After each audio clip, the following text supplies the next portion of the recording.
We all float down here. Sorry, wrong one. I'm gonna take this thing off, it's hot. Okay, alright, now I'm gonna get my real hat.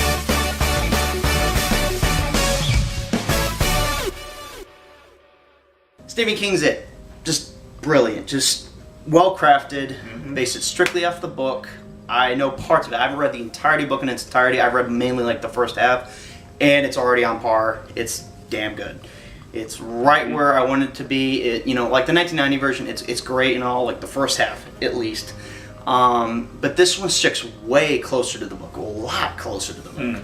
And I think, you know, if it's basing exactly off source material and just overall presentation, it dominates. You know, and I think like the child actors themselves, unless on occasion some of them, I think the majority of them, like Richie, Eddie, Bill, definitely Beverly, yeah. and I think Ben's okay, but mainly those are.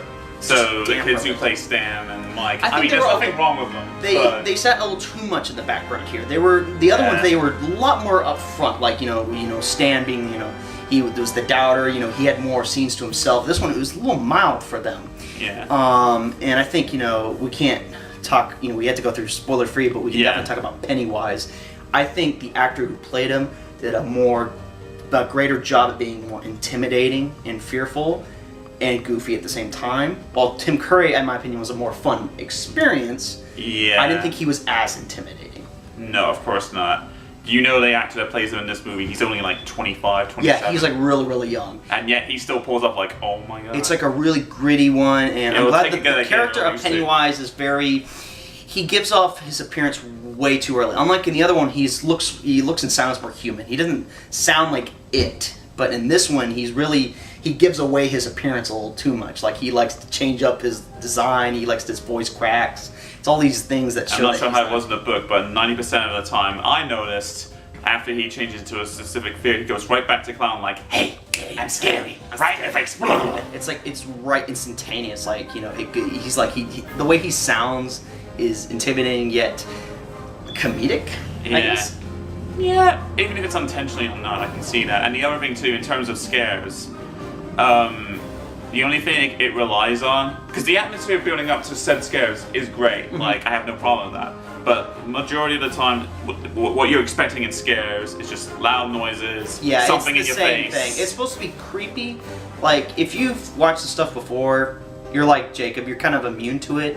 But it's just about how it presents itself, and that's where it doesn't drop the ball. It literally gets it in the end zone, and it does it. I mean, whether it is practical or CGI, either way, that's what it is. You know, and it does it really well. It follows, a lot of the elements from the book. It changes some things, but they're not like a throwaway things. They're just relevant. One change you said would fit really well in this adaptation is it being set in the 80s. It's set in the 80s. Ooh, got that just in time. So the operative question is, does this pass or shaft? Pass, duh.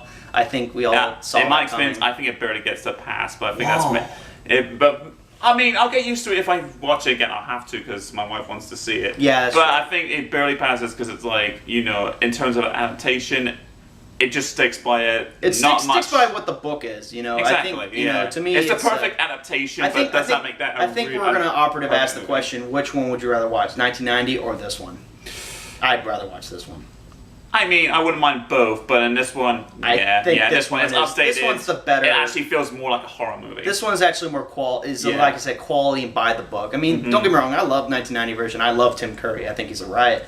But I just think if I'm going by what Pennywise is, by being scary and terrifying, it's this one. There's some aspects like I said, the shafting, or how the other characters are kind of in the background, and some more took centerfold. Like Eddie was a huge, very front character now. And I like how he has a story arc with his mother in this one. Well, no, the same thing happened in the other one, but it was very mild. Only until the second half does his mom play a bigger point, where his mom tried to keep. What do you mean? I've been taking placebos. But and I like that part.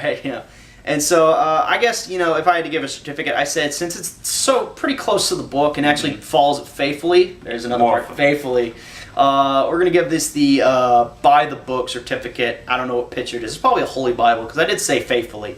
So, it could be, it's confirmed now. Yeah. It took me a second. It's by the books. It followed closely more to the book than the other version did. So I'm probably going to watch this again just to nitpick it and find out what little more things I can see in there. Because there was lots of movies stuff in there and hidden gems and stuff like that. Time for the spoilerific stuff. And this one is a lot of spoilerific stuff. So... Okay, so you want to start with the first spoiler? Go. Oh, no, we gotta give him time. We gotta give him 30 seconds. God, Sam, this movie just came out. Like, this one just came out. Like, this review. Give me some time to think, jeez. This one is, we gotta give him more time to escape. You know, we don't want them all to float down here. We want some of them, but not all. When you say float, do you mean what kind of floating? Like, floating around our video. You don't want us to be like a swarm of, like, poop and flies. You want people just to be like, that's nice, and then fly away. No, so you mean like floating in the water or floating in the air? What are you talking about? No, we can have them in the air, but that'd be creepy though. Imagine people floating around above you. It's like, okay. I was thinking more floating poop. That would be gross. Well, some of our fans are not assholes. Come on. All right, let's go. Anyway, start. First spoiler.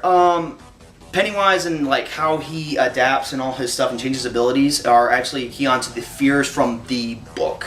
They're changed a little bit. Like for Ben, his was supposed to be like the Mummy, and then Richie was supposed to be like the Wolfman. But they changed it around because they want to set more modern times. People aren't afraid of that anymore. Yeah, when it gets to Richie's fear finally, because he's the last one to see it. He's and when the he says, last like, one. I fucking hate clowns. He's like, I fucking hate clowns. And it's really funny.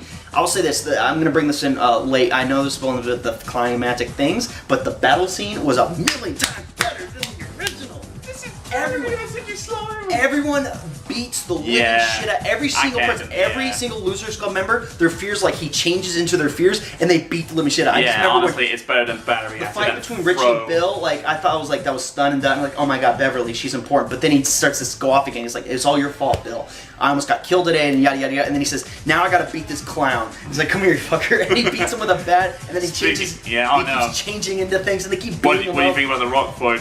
Fuck you! And it's like fuck you, and it's like metal. It's like heavy metal, and everyone's beating. I think it's like Anthrax, so that's. And I think the gore, like the opening scene, is just brilliant. Where Georgie literally, they show his arm getting ripped off, and he tries to crawl away, and he gets pulled under. That to set the tone. I talked about this with both a friend of mine who's really into like Stephen King. Is like in the book and the miniseries, it's confirmed he's dead. Like he has his arm ripped off, or he's in a casket. In this version, like he has his arm ripped off, and he gets dragged to the sewer. And at first, I didn't understand why, because we know he dies at the end, and it's kind of hyping up, well, was he dead or was he alive? It's kind of more important with Bill, so he has more of a reason to confront it. Yeah, so it's like, is my brother missing, or is he actually dead? Because there's no body, there's nothing to confirm. Yeah. And I think that's what's great about it. And you know what? I kind of think, like, during the climax scene when Georgie shows up, quote unquote, like I think it makes it more effective. Like I knew it wasn't Georgie, but it's like I could see from the standpoint where it's like, maybe it's like speaking of that climax, that ending, like all the people, you see all the bodies floating. Like it's not like the other one where they're just dead and eaten. They're actually bodies floating up in where the spot is. Oh, so that's where we're going with floating. Floating. Oh my god. And I do like the other part where you see the deadlights this time. I remember the deadlights for the other one. It's basically like a bug, and it was I don't know, it's just a freaking spider, who cares.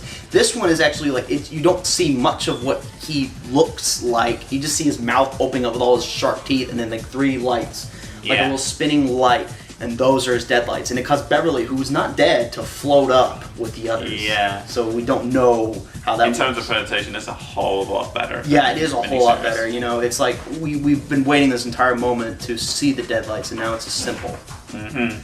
And I think, another one of the best aspects is just the funnier moments. Like, it's a lot more fun. Yeah, Richie is the best character. Oh, God, for love's sake, yeah. And, like, I like the part where he talks about... Muffin Wolfheart. Yeah, he's like, says, wow, he did that without stuttering. Motherfucker. And also, I just realized we didn't do the Pastor Shaft again. God! Oh. Turn it up! Well, 2 little more things. Did you notice a turtle? I did notice the turtle. Did you see the I kept telling him, I was like, hey, did you notice the turtle? Hey, yeah, did you see Street Fighter? Did you see Street Fighter? Oh, I know Street Fighter. Did you see the little Pennywise Tim Curry? Yes, I did. I did. All right, well, I don't know what we're going to watch next, but I am going to tell you what I am going to do now. I'm going to take all this crap off because it's hot. I'm sweating. I feel sorry for you because I feel fine. I bet you do. Okay, bye. Emoji for goodbye. Oh, fuck. No.